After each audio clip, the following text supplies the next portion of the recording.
આજની આ સુંદર વાર્તા કહાની હાલના વર્તમાન કળયુગી સમયની વાર્તા કહાની છે. ખૂબ જ કરુણ વાર્તા પ્રસંગ છે. કદાચ તમારી આંખો આંસુઓથી ભીની પણ થઈ જાય. વાલા દર્શક મિત્રો, કહેવાવાળા તો કહે છે કે આ વાત સત્ય ઘટના છે, પરંતુ મેં ચોક્કસ એની પુષ્ટિ કરી નથી, માટે હું એવો કોઈ દાવો નથી કરતો કે આ સત્ય ઘટના છે. એક ગામમાં એક મધ્યમ વર્ગીય પરિવાર રહેતો હોય છે. પતિ અને પત્નીને બીજું તો કંઈ દુઃખ ન હતું. ભગવાનની મહેરબાનીથી જીવન જરૂરિયાત મુજબ પૈસા હતા. સમાજમાં માન સન્માન મોભો બધું જ હતું. તે પતિ અને પત્ની એક જ વાતથી દુઃખી રહેતા હતા. ભગવાનની કૃપાથી તેમના ઘરમાં બધું જ હતું, પણ કોઈ સંતાન નહોતું. પતિ તેની પત્નીને શ્રેષ્ઠ ડૉક્ટર પાસે લઈ જાય છે. તેની પત્નીની સારવાર કરાવે છે. પવિત્ર તીર્થસ્થાનો અને મંદિરોમાં જાય છે અને લગ્ન થયાને 18 થી 20 વર્ષનો વખત વીતી જાય છે. પછી તેમની ઈચ્છા પૂર્ણ થાય છે. તે વ્યક્તિની પત્નીએ હોસ્પિટલમાં એક પુત્રને જન્મ આપ્યો. તેમને પુત્ર પ્રાપ્ત થયું છે એ વાત સાંભળીને ખૂબ જ ખુશ થઈ જાય છે. જ્યારે તે હોસ્પિટલની નર્સ તેમના નાના પુત્રને લઈને તેમની પાસે પહોંચે છે, ત્યારે બંને પતિ પત્ની પૂછવા લાગે છે કે શું તેમનું બાળક સલામત તો છે ને? શું કોઈ સમસ્યા તો નથી ને? પતિ પત્નીની બંનેની વાત સાંભળીને નર્સે કહ્યું કે બહેન, તમે જે પુત્રને જન્મ આપ્યો છે તે સુંદર અને સુરક્ષિત અને સ્વસ્થ છે, પરંતુ તેનામાં એક ખામી છે. તેને એક આંખ નથી. તમારો પુત્ર એક આંખવાળો છે.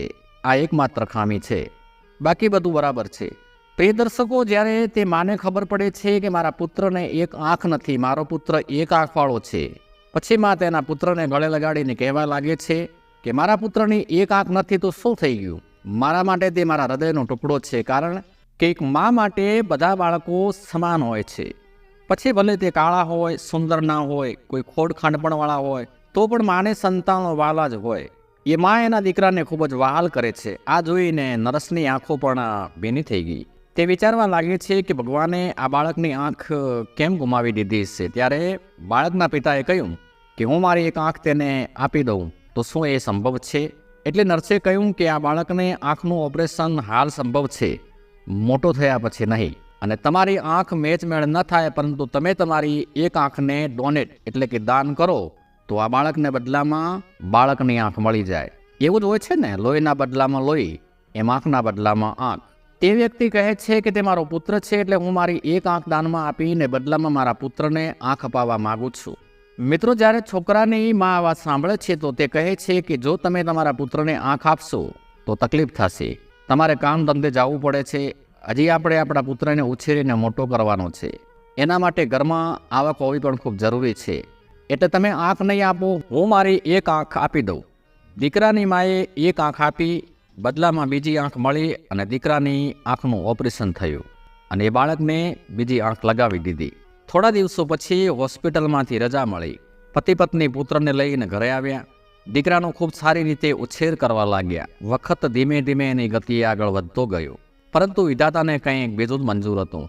એ છોકરાના બાપનું આકસ્મિક સડક દુર્ઘટનામાં મૃત્યુ થઈ જાય છે. પતિના મૃત્યુથી પત્ની ઉપર તો દુઃખોનું આપ તૂટી પડ્યું. હવે બધી જ જવાબદારીઓ એની ઉપર આવી ગઈ. દીકરો જે નાનો હતો, કમાવાવાળું બીજું કોઈ હતું નહીં. એક આંખવાળી માં બીજાઓના ઘરે કામ કરી અને ગુજરાન ચલાવવા લાગી. પોતાના દીકરાને મોટો કરવા લાગી. દીકરો 5 વર્ષથી ઉપરનો થયો તો એને ગામની પ્રાથમિક શાળામાં દાખલ કરાવે છે. એને ભણવા માટે બેસાડે છે. બંને ટાઈમ દીકરાને લેવા અને મૂકવા જાય છે. એની માં એને નિશાળમાં મૂકવા લેવા જાતી તો બીજા બાળકો એને ચીડવતા કે એક આંખવાળી માનો છોકરો ભણવા આવ્યો, કાણી માનો છોકરો ભણવા આવ્યો, તારી માં તો એક આંખવાળી છે, કાણી છે. બીજા બાળકો આ રીતે એ છોકરાને ચીડવતા. એક દિવસ એ છોકરો એની માને કહે છે કે માં, હવે પછી તું મને મૂકવા કે લેવા ન આવતી. એટલે એની માએ કારણ પૂછ્યું કે કેમ બેટા? તો છોકરોની માને કહે છે કે નિશાળમાં બધા મને ચીડવે છે. આવું સાંભળીને માને દુઃખ તો ખૂબ જ થયું, પણ શું કરે? અને એ બાળકને પણ ખબર ન હતી કે એની માને એક આંખ કેમ નથી. સમય ધીમે ધીમે આગળ વધતો ગયો. દીકરાએ 10મી કક્ષા પાર કરી દીધી. મા એને મજૂરી કરીને ભણાવે છે.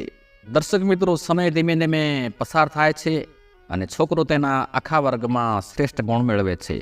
ભણવામાં તે તેજસ્વી હતો. એના પછી તે આગળ અભ્યાસ કરવા હાટું શહેરમાં જાય છે. જ્યારે પુત્ર બહાર અભ્યાસ કરવા જાય છે તો તેની માં જે પૈસા કમાતી હતી તે હવે ઓછા પડવા લાગ્યા. કારણ કે પહેલાં માત્ર પુસ્તકો અને ફીનો ખર્ચ જ થતો હતો, પરંતુ જ્યારે દીકરો ભણવા શહેરમાં જાય છે તો ખર્ચ પણ વધી ગયો હતો. કમાણી ઓછી ને ખર્ચ વધારે. પરંતુ એની માએ હાર ન માની. જ્યાં પહેલાં તે 4-5 ઘરોમાં કામ કરીને પુત્રનો ખર્ચ કાઢતી હતી, પછી તે 10 ઘરોમાં કામ કરવા લાગી. આખા દિવસનું કામ પૂરું કરતાં કરતાં રાતના 10થી 11 વાગી જતા. ત્યારે તેનો દીકરો ભણી શકતો હતો. પણ માને એ આશા હતી કે દીકરો ભણીને કોઈ ડૉક્ટર કે અધિકારી બનશે તો એક સમય તો મને આરામ મળશે ને. મારી મહેનતથી મારો દીકરો ડૉક્ટર બનશે તો મારા માટે પણ એ સારી વાત છે. તેથી જ તે માં ખૂબ જ મહેનત કરતી હતી અને 10 ઘરોમાં કામ કરી અને તે તેના પુત્રને ભણાવતી હતી. હવે સમયને આધીન એ છોકરાની માં વૃદ્ધ થવા લાગે છે, કારણ કે ઉંમર હરક્ષણ વધતી જ રહે છે, એ થોભતી નથી. ઉંમરની મંજિલ ઘડપણ હોય છે. હવે વૃદ્ધ માનો દીકરો વર્ષોથી બહાર ભણતો હતો. વર્ષમાં 1 કે 2 વખત માની ખબર લેવા આવતો. એક દિવસ તે માને એક પત્ર મળે છે અને જેમાં લખ્યું હતું કે માં, હવે હું શહેરમાં એક મોટો ડૉક્ટર બની ગયો છું. હવે તારે મારા માટે પૈસા મોકલવાની જરૂર નથી. જ્યારે માને પત્ર મળે છે કે તેનો પુત્ર ડૉક્ટર બની ગયો છે, ત્યારે તે ખૂબ જ ખુશ થઈ જાય છે અને વિચારવા લાગે છે કે તેના પતિના ગયા પછી મારો દીકરો મારો એકમાત્ર સહારો છે અને મારી ઈચ્છા હતી કે મારો દીકરો ડૉક્ટર બને. અને ભગવાને છેવટે મારી સામે જોયું અને મારો દીકરો ડૉક્ટર બની ગયો. ત્યારે તે વૃદ્ધમાં આખા ગામમાં મીઠાઈઓ વેચે છે અને ગર્વથી બધાને કહે છે કે તેની મહેનત અંતે રંગ લાવી છે. મારો પુત્ર હવે ડૉક્ટર બની ગયો છે. પછી માં તેના પુત્રની ગામડામાં આવવાની રાહ જોવા લાગે છે કે મારા પુત્રને શહેરમાં ગયાને ઘણો સમય થઈ ગયો છે, તે મને મળવા માટે ચોક્કસ ગામમાં આવશે. હું મારા દીકરાની આરતી ઉતારીને સ્વાગત કરીશ. હવે તે માં તેના પુત્રના આગમનની રાહ જોતી હતી. જોતી રહી. જ્યારે પણ કોઈની કાર ઘરની આગળથી પસાર થતી તો એ વિચારતી હતી કે એનો દીકરો આવ્યો છે. મારો દીકરો મને તેની સાથે ક્યારે લઈ જશે? હવે હું આરામથી બેસીને મારા પુત્રની કમાણી ખાઈશ. હવે મારા પુત્રના ઘરે નોકર, ચાકર, બંગલા, ગાડી બધું જ હશે. હવે મારા દુઃખના દિવસો વીતી ગયા છે. આવા અનેક પ્રકારના આખો દિવસ વિચાર કરતી અને સપના જોતી. દર્શક મિત્રો, આ રીતે 1 વર્ષ પસાર થઈ જાય છે. તેમાં તેના પુત્રની રાહ જોતી હોય છે, પરંતુ તે પુત્ર 1 વર્ષથી વધુનો સમય વીતી ગયો હોવા છતાંય તે તેની મા પાસે આવતો નથી. અને એક દિવસ બીજો પત્ર મળે છે. એ વૃદ્ધમાં દોડતી ગઈ કોઈકની પાસે પત્ર વંચાવે છે. તો પત્રમાં લખ્યું હતું કે માં, હવે હું પરણિત છું. મેં શહેરમાં એક ડૉક્ટરની પુત્રી સાથે લગ્ન કરી લીધા છે. તે ખૂબ જ ધનવાન બાપની બેટી છે. જ્યારે તે પત્રમાં લખેલી વાતો સાંભળે છે તો તેના પગ નીચેથી ધરતી સરકી ગઈ.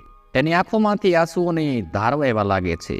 એ વૃદ્ધમાને ખૂબ જ દુઃખ થયું, કારણ કે વિચારતી હતી કે હવે તેનો દીકરો ડૉક્ટર બની ગયો છે, તેના પુત્ર માટે સારા સારા સંબંધો આવશે, હું મારા પુત્રના લગ્ન મારી પસંદગીની છોકરી સાથે કરાવીશ. પરંતુ તે પત્ર વાંચી અને તે માની બધી ઈચ્છાઓનો પર્વત એક ક્ષણમાં જમીનદોસ્ત થઈ ગયો.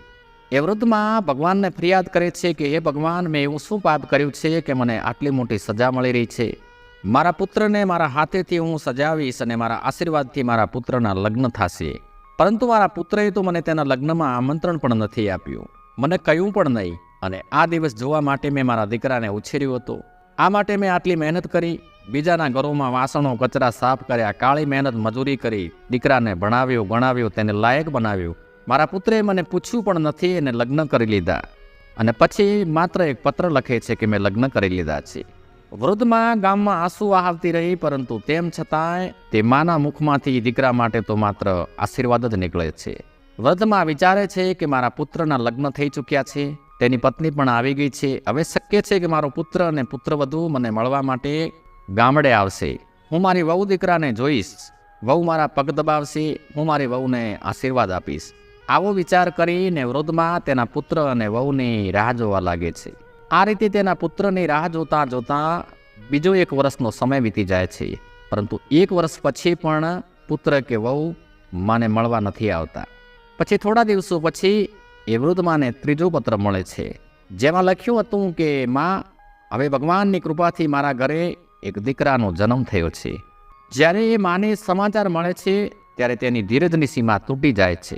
તે વિચાર કરે છે કે તે ડૉક્ટર બની ગયો, લગ્ન કરી લીધા, એક પુત્ર છે. હું અહીં એકલી રાહ જોઈ જોઈને સુકાઈ ગઈ, એને આવવાનો પણ સમય નથી. હવે તે શહેર જવાનો વિચાર કરે છે કે મને પૌત્ર મળ્યો છે તે ખૂબ જ સારી વાત છે. હવે હું મારા પૌત્રને મારા ખોળામાં ખવડાવીશ અને રમાડીશ. હું તેના માટે પારણું લાવીશ.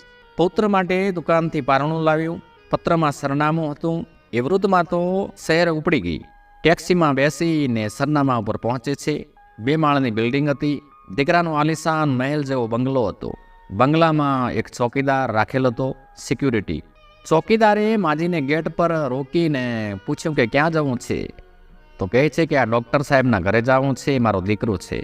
એ ચોકીદાર એ વૃદ્ધ એક આંખે કાણીમાની સામું જોઈ રહ્યો. ગંદા ફાટેલ મેલા કપડાં પહેરેલ હતા. એટલે ચોકીદારે કહ્યું કે માજી, આટલા મોટા ડૉક્ટર સાહેબ અને તમારો દીકરો? ચોકીદાર હસવા લાગ્યો. એ માનતો નથી. તો એ વૃદ્ધ માએ પોતાના દીકરાના લખેલ પત્રો બતાવ્યા, જેમાં સરનામું પણ લખેલ હતું. પત્ર જોઈને ચોકીદારને વિશ્વાસ આવી ગયો અને જવા દીધા કે જાઓ. પછી તે વૃદ્ધમાં ધીમે ધીમે ઘરની સીડીઓ ચડે છે, અંદર જાય છે. ત્યારે સૌ પ્રથમ નજરે પડે છે કે દીકરાનું બાળક પારણામાં ઊંઘ્યું હતું. તે બાળકને જોતાની સાથે તેની ખુશીનો પાર ન રહ્યો. બાળકને તેડે છે, વહાલ કરે છે. તો એ નાનું જે બાળક હતું એ જોરથી ચીસો પાડે છે. તો પુત્રવધુ દોડતી આવે છે. પુત્રવધુને વિચાર આવ્યો કે આ કોઈ બાળકોને ઉપાડી જવાવાળી ગેંગની કોઈ બુઢી છે. તો તે પણ બૂમાબૂમ કરે છે અને ડૉક્ટર સાહેબ દોડતા બહાર આવે છે અને જોવે છે તો સામે એની મા ઊભી છે. સુકાઈ ગયેલ કાયા, ફાટેલ જૂના વસ્ત્રો, એક આંખેથી કાણી માને જોઈ અને ડૉક્ટરના હાવભાવ બદલાઈ ગયા અને પૂછ્યું કે કોણ છો તમે? મા દાવો કરે છે કે બેટા, હું તારી મા, મને નથી ઓળખતો. ડૉક્ટરે પહેલાં એની પત્નીને કહ્યું હતું કે એના મા બાપ હવે આ દુનિયામાં નથી. એટલે એ એની પત્ની સામું જોવે છે અને કહે છે કે હું આને ઓળખતો નથી, મારી કોઈ મા નથી. એ વૃદ્ધમાં ઘણી વિનંતીઓ કરે છે કે બેટા, હું તારી મા છું. પણ પુત્ર માનતો નથી અને કહે છે કે મારી કોઈ મા નથી, નીકળી જાઓ. એમ કહીને અંદરથી ઘરનો દરવાજો બંધ કરી લીધો. એ ઘરડીમાં દુઃખી મનથી સીડીઓ નીચે ઉતરે છે. વિચાર કરે છે કે ભગવાન, આ દિવસો જોવા માટે તે મને જીવતી રાખી હતી, હવે હું ક્યાં જઈશ?